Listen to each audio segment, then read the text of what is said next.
It's been 16 months and I'm still on my first FTMO challenge. I've learnt more than I could ever imagine, but I'm still not funded. Today's video I'm going to be sharing the 16-month journey, the mistakes that I made throughout so you guys can avoid, the positives that have occurred through this, and the biggest one. So make sure you stay to the end.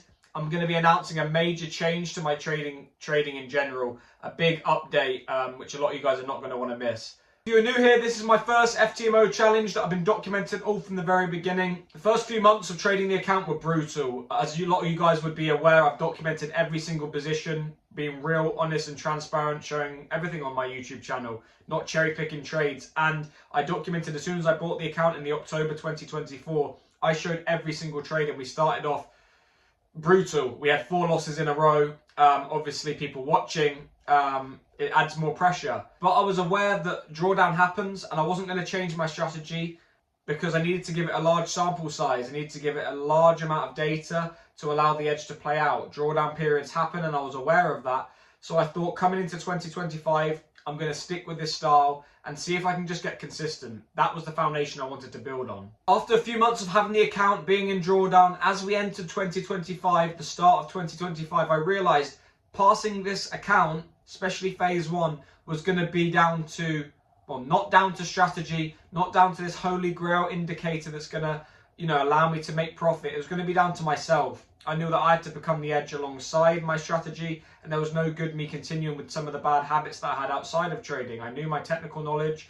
When it come down to back testing, I had proven results. I was in a community with proven traders that had, funded accounts and were making good returns. But the year started off extremely slow. It was one of the worst years for that style. Out of the 8 years the community had been going, 2025 and 2020 were the hardest years for the style, the slowest, the most difficult to navigate, especially with the style that I was trading. And I realized that it was going to be down to me to be disciplined and patient.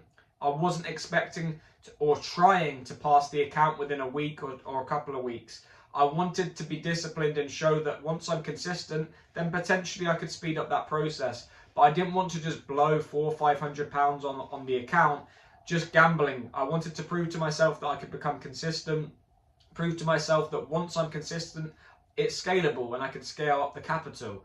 So that's what I did. Started off January with 1.3%, started off February with 1.5%, and started off March with 3.9%. So the first quarter of the year, I got out of the drawdown that I had in 2024. We had some momentum behind us. Although it was incredibly slow, I had to have a lot of patience. It was extremely difficult not taking trades. I think some months I took like 2 trades a month. It was horrendous.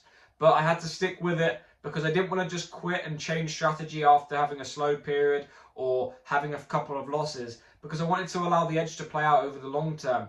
That's the biggest mistake that I did for previous years. I would always strategy swap, look for something different.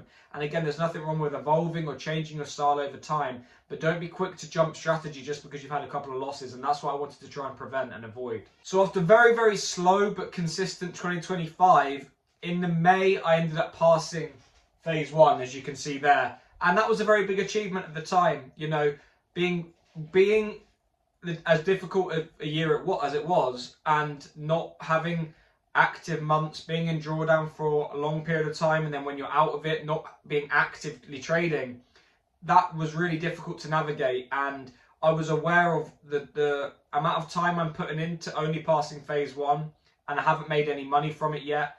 That was playing on my mind a little bit because, we don't do this for free, and there's a fine line between being risk adverse and slowly passing a challenge, but also passing it quicker so you can get onto the funded account and start making money. But the most important part was showing to myself that I could be consistent, because I could have fluked the challenge, within a couple of days, gone high risk, blown a couple of challenges, but then passed one.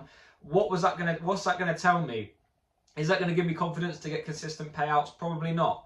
So I wanted to prove to myself that I could be consistent, and that's what we did manage to achieve. Consistency up until when we passed, and we passed in the May. And that was a great achievement. As I mentioned, I made a video on it, and there was a lot of people very happy that have been watching me since I bought the account to finally pass.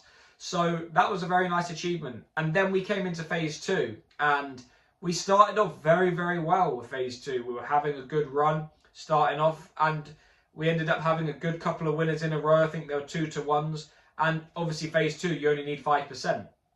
So I ended up getting within 1 pip. It was a silver position in August time, July, August, I think July, and price came down. We ended up coming within 1 pip of the stop. I remember I was out. I was out with some friends. It was a hot day, and I looked on my phone. And as I logged onto my phone, price had spiked down, was inches away, and then reversed. And there was no way of me managing it. I think I was it was unbelievably close to being funded. You couldn't. It was on the 1 minute time frame, and it was inches away. But it didn't. We didn't get funded. And ever since then, we've took a couple of losses in a row, but the most important thing is we haven't had any activity. It's been extremely slow for the style. And that's a difficult pill to swallow when you're that close and you're having a really slow period for your style. You don't feel like you're progressing. You don't feel like you're moving forward. And, you know, when you're static, that can be worse than even when you're losing. If you're not moving forward, I'd rather take losses but be taking my plan and trying to get involved in the market than sitting on the sidelines. And that's what happened towards the end of 2025, which is why it was extremely frustrating. We come up to the 12-month of having the challenge and I still hadn't passed. And as much as I was happy with the consistency that I managed to achieve that year, 15.5% we finished the year with, which isn't phenomenal, but it got consistency on the board. I finally was able to become consistent and have confidence in the strategy that I was trading, and confidence, most importantly, in myself, to be disciplined, to be patient, to wait for high probability setups, to go through drawdown and come out the other side, and to handle winning streaks well, not get too overconfident. There were a few mistakes along the way. I did over risk on a position in phase 2, which did come back to haunt me a little bit. And yeah, it hasn't been a perfect run, but we have improved, and to get 15.5% last year, I was very happy about. However, this is the crux of the video. We're 16 months in and still not passed. We came to the start of the year and I was thinking to myself, if I'm not actively trading this style that I used to trade, if I'm not getting, you know, a good start to January or February, then potentially there needs to be something I need to change. And you guys have said it in the comments a lot. You guys have mentioned it and I've been aware of it, and it's been something that I've been working on in the background. I'm still very confident in the strategy that I'll trade, that I've passed phase 1 and that I've been doing this challenge with. And at this current moment in time, I'm not going to look to swap anything. However, I have been working extremely hard in the background to come up and develop from people that I've seen a strategy that was going to suit me better. It's going to be more active. It's going to have a set time to trade. It's going to be one currency pair. It's going to be on the lower time frame, so again, more active. And it's going to be faster paced.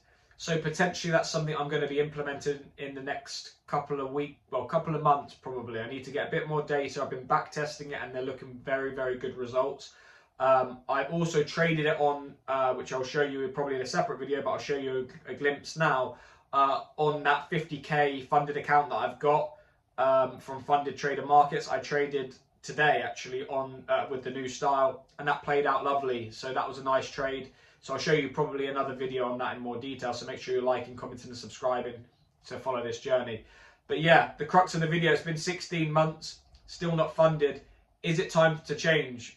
Potentially now. So I'm going to be working on something else alongside this. And when I'm confident to start trading it on the verification, I will probably start doing that, because as I mentioned, 16 months on a challenge, it's all good taking your time. It's all good being patient and not trying to rush these challenges within a week or a month. But at the end of the day, we're not getting paid on the challenges.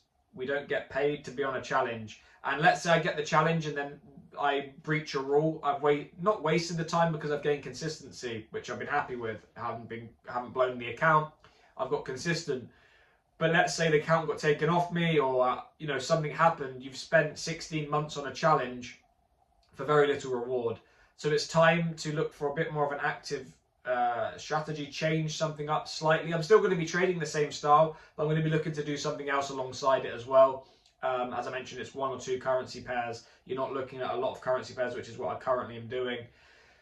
So yeah, exciting times. Make sure you're staying tuned, because this new strategy, again, it isn't all about strategy. It is about the person executing that strategy. But I've proven to myself this year last year, that I was able to be disciplined, able to execute, able to be patient. So I think mentally I'm good as a trader. I just need something that's going to suit me better and something that I can get a bit more activity with. So yeah, 16 months on a challenge isn't ideal. There's positives to take from it.